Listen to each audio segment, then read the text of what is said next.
Doug always used to say to me, he said, Jeremiah, these points, these exit points, they're opportunities for you to actively recommit. So simple, but so profound. We got to have moments in these big goals, these transformations, where we recommit with the same aspiration and inspiration as when we began, when we bit this thing off and said, we're going to do this. How many people in the room are married, just by a show of hands? A good number of you. Now, is it fair to say that perhaps you didn't just get married once at your wedding, but that you've decided to stay married at key moments along the way? It's the same thing with our big, oh, you're starting. Did I hit on an inside joke? I hope I haven't offended anybody. It's the same thing with our big goals. I'm not trying to disparage anybody, but it's the same thing with our big goals. We have to find these moments to actively recommit. It can't just be here together now. It's got to be again 4 months from now, 8 months from now, next year.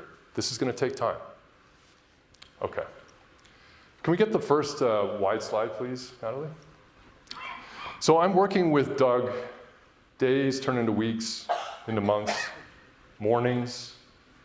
Sometimes it's beautiful like this, not always. Sometimes it was raining and snowing even a little bit.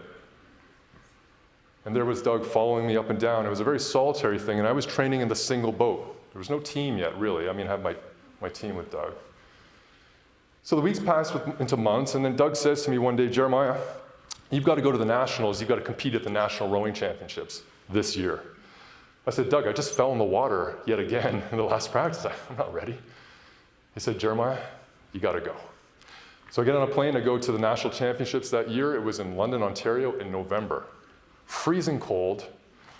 In the warm-up for my final race, I fell in the water, almost died of hypothermia.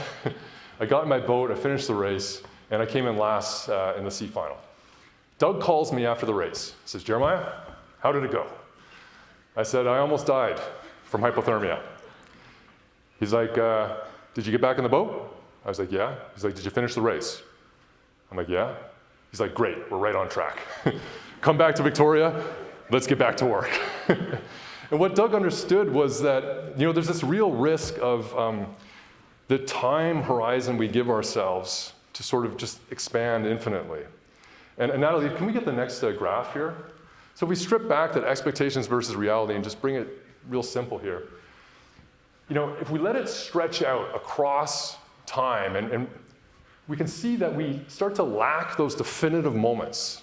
We lose clarity and the courage of our convictions with decisions, making strong decisions. And we strip ourselves of those moments to actively recommit.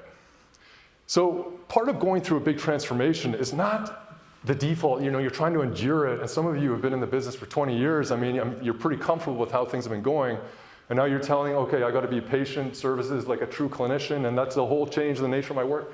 That's a lot to digest. But the problem with just trying to sort of see how it goes is the two lines flatten, right? And we don't have those moments of clarity where we can be decisive and opt in and recommit. And Doug understood this, and he was compressing my timeline on purpose. Not recklessly, but off balance with a purpose.